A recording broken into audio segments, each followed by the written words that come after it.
Hey everybody, welcome back to the Print 3D channel. Today's April 26th, and that means day 116 of the 3DP 365 project. And on today's episode, we printed out the Maltese Falcon, so stick around.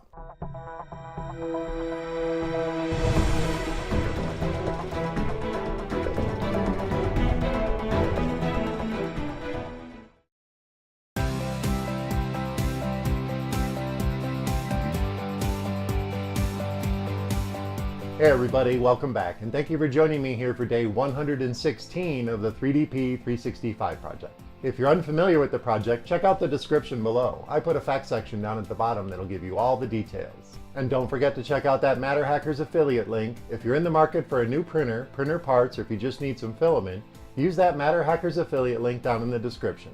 It kicks a little bit back to the channel. It doesn't cost you a penny, and we really appreciate it. But on today's episode, we printed out the Maltese Falcon. And before we talk about the print, let's head over to Thingiverse and I'll show you where to download this model. Then we'll tab over to Simplify 3D and I'll show you my settings for the print. Then we'll meet back here at the workbench and we'll talk about the print. Okay folks, so here we are at Thingiverse. Here is the Maltese Falcon, and I'll put the link down in the description so you can download and print this one yourself. And this is a very cool model, and as you can see, it's been remixed and collected and made quite a few times.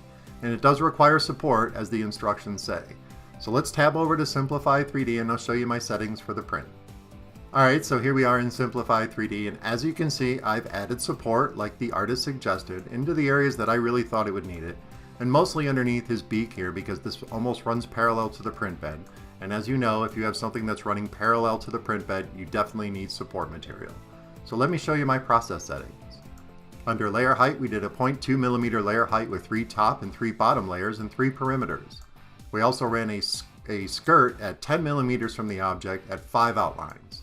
For infill, we only used 10% for this model, and we did generate custom support material. And I have adjusted my support settings.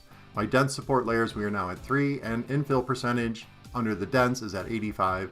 And you can see I'm still using my multiple angles here to create that cradle. Under temperature, this is MatterHackers PRO PLA, so I use a single temperature of 207 throughout. And I have my 3-stage cooling system set up. Under speed, we ran this out at 40mm per second just to make sure we captured all that detail. So let's hit OK, and let's hit Prepare to Print, and I'll show you how it's sliced. And this will be a real-time slice of the Maltese Falcon model too. I won't speed this up or slow it down. So there's our finished sliced model. And if I play this through, you can see that that support material is very well needed in quite a few areas. We have some wings that are wingtips that are going to be built completely on support. So you can see these are starting now as they start to go around through the back area here.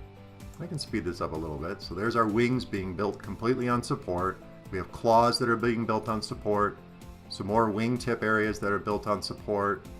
And then of course when we get up to the top, the beak on the bird, or the beak on the Maltese Falcon, will definitely be needing support because it runs parallel to the print bed. And as you can see, once we get there, which it should get there any second now, and here we go.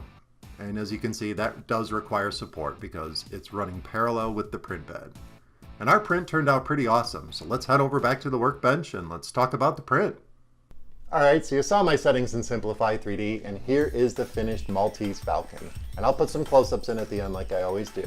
But he turned out awesome. I am super happy with the results. The support material areas, the areas that were built completely on support material, they're a little bit rough, and that's expected. I did use a little bit different settings on these, trying to improve the support material. But this one wingtip is pretty trashed. The other wings all look really good. The areas inside, underneath here, those turned out really good. The claws, they're pretty good. I mean, I can see that the little claws printed, but they're so tiny. I didn't expect them to print 100%. But what did print is really awesome. My gMax did such a stellar job of picking up all the detail. I am just super impressed by that. That face looks really, really good. And the back of the model is very clean. There are no skips, there are no problems at all. There's a few little blobs here on the chest where the support material was holding up his little beak, but those can be picked off, so I don't care about those. And I really, really love this MatterHackers PRO PLA in the color of pearl blue.